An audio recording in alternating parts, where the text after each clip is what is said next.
네, 안녕하십니까. 신한금융투자 서면 PWM 라운지의 이호석 대리입니다.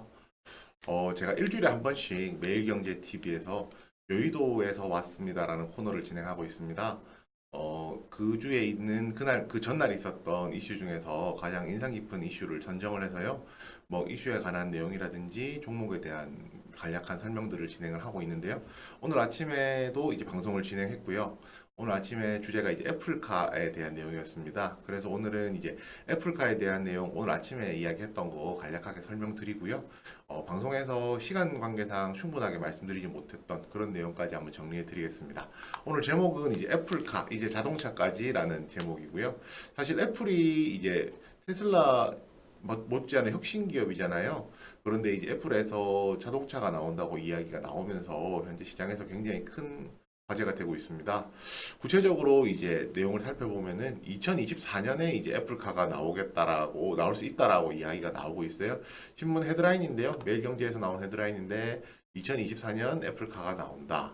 그리고 현재 테슬라가 떨고 있냐라는 이야기가 나왔는데 이 이야기는 이제 어제 같은 경우에 전일이죠. 전일 미국 장은 기준으로 저희가 생각을 해봤을 경우에 그 테슬라가 S&P에 상장되는 이전 상장되는 날이었거든요. 사실 시세를 더 받을 수도 있음에도 불구하고 이제 애플카가 출시된다는 이야기가 나오면서 테슬라 오히려 주가가 빠졌었습니다. 그래서 이제 테슬라가 그동안은 전기 자동차 생태계에서 압도적인 강자였지만은 이제 뭐 혁신 기업으로서는 이제 테슬라 못지않은 애플이 이제 자동차를 만들게 되면은 이제 테슬라가 가지고 있는 점유율이 많이 떨어지는 거 아니냐라는 우려가 있었습니다.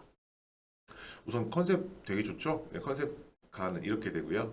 이제 애플 나온 기사들이라든지 보도들을 정리하면 세 가지 정도 꼭지를 잡을 수가 있는데요. 첫 번째가 자체 배터리 생산입니다. 이제 결국은 전기 자동차의 경쟁력 중에 하나가 부족한 부분이 가격 경쟁력이거든요. 이 부분은 테슬라도 배터리 데이에서 자체 배터리를 생산을 해서 이제 가격을 낮추겠다는 이야기가 있었는데요. 이 부분은 모든 전기차 메이커들이 공감하는 부분이고 애플 또한 마찬가지인 것 같습니다. 자체 배터리를 생산해서 이제 전기차 가격 경쟁력을 강화하겠다는 거고요. 최종적으로는 지금 있는 내연기관 자동차들보다도 가격을 더 다운시키겠다는 것이 목표라고 하고 있습니다. 이렇게 이제 자체 배터리는 어떤 형식이 될 거냐면 모노셀 방식이라고 저희가 부르게 될 텐데요. 배터리 셀의 용량을 늘리고요. 대신에 이제 여기에 파우치나 모듈을 이제 제거를 하고 활성 물질 넣음으로써 이제 배터리 용량 자체를 더 활용할 수 있는 폭이 넓어지도록 하겠다는 그런 내용입니다. 그렇지만은 이런 방식을 사용하게 되면은 기존에 이제 리튬 이온 배터리만 가지고는 이제 과열 문제가 발생을 하거든요. 결국 과열 문제가 나중에 폭발 문제까지도 이어질 수가 있기 폭발이나 화재까지 이어지기 때문에 그래서 이제 애플에서는 리튬 이온이 아닌 리튬 인산철 LFP죠. 리튬 인산철 배터리를 활용을 하겠다고 했습니다. 그리고 전 세계적으로 글로벌하게 봤을 때 리튬 인산철 대표 기업은 중국의 CATL입니다. 상대적으로 봤을 때 여기서 알 수 있는 것은 우리나라가 현재 LG화학이 대표적이잖아요. LG 에너지 솔루션이 테슬라를 주 고객사로 두고 있으면서 리튬 이온을 만드는 방식과는 약간 결이 다르다라고 생각하시면 될 것 같습니다. 두 번째입니다. 이제 자율주행 칩도 이제 자체 개발하겠다고 했습니다. 자율주행 칩 또한 자체 개발할 건데요. 쉽게 말해서 이제 아이폰 같은 경우에는 이전부터 이제 스마트폰 같은 경우에는 AP를 직접 만들고 있었고요. 맥북에 들어가는 CPU 또한 이제 올해부터 애플 실리콘이라고 해서 자체 생산을 하겠다고 했습니다. 그렇게 되면은 이제 사실상 이제 지금 기존에 이제 뭐 인텔이라든지 퀄컴이라든지 하는 이제 그런 회사들하고의 거래는 이제 끊어지는 거고요. 사실은 직접 설계를 해서 할 수 있다라는 건데요. 결국 대만의 TSMC하고 이제 공동 개발을 하기로 했습니다. 구조 자체는 이제 설계는 애플이 하고요. 생산은 TSMC가 하는 구조가 될 것 같고요. 실제로 이미 이제 다른 AP라든지 CPU 같은 경우에 TSMC하고 오랜 시간 거래를 해왔었기 때문에 그리고 TSMC가 글로벌 1위 파운드리 업체거든요. 점유율 1위 업체고 사실 점유율로 치면 월등합니다. 그렇기 때문에 사실은 이 오랜 협업 관계와 이제 점유율까지 고려를 해본다면 사실 우리나라의 삼성전자가 2위 파운드리 업체인 삼성전자가 수혜를 보는 것이 볼 수도 있겠지만요. 현실적으로 이제 생산량이 수요가 급등해서 이제 공급 부족이 발생하지 않는 이상은 삼성전자가 혜택을 보기가 조금 어려울 수도 있다는 판단을 하고 있습니다. 네, 마지막인데요. 이제 라이다를 활용한 이제 자율주행 솔루션을 하겠다라는 내용입니다. 라이다는 이제 그 빛을 활용해서요, 주변 사물과의 거리를 확인해서 그것을 데이터로 활용하는 이제 자율주행 시스템 중에 하나라고 생각을 하시면 됩니다. 지금 현재 애플 같은 경우에는요, 아이폰을 통해서 라이다 기술을 실제로 적용을 하고 있거든요. 그래서 애플에 있어서는 굉장히 익숙한 기술이라고 생각을 하시면 되고요. 이제 이 라이다 기술을 적용해서 라이다 기술을 자율주행차에도 적용하겠다라는 이야기입니다. 결국에 이제 라이다 관련 부품에서는 이제 언론에 보도되기를 외주를 받을 가능성이 높다고 했거든요. 그러면 결국에는 라이다 관련된 부품주들은 한번 주목해 볼 수 있지 않을까. 그리고 이제 조금 범주를 넓혀서 자율주행과 관련된 부분까지도 이제 조금 더 범주를 넓혀 볼 수 있지 않을까라는 생각을 하게 되었습니다.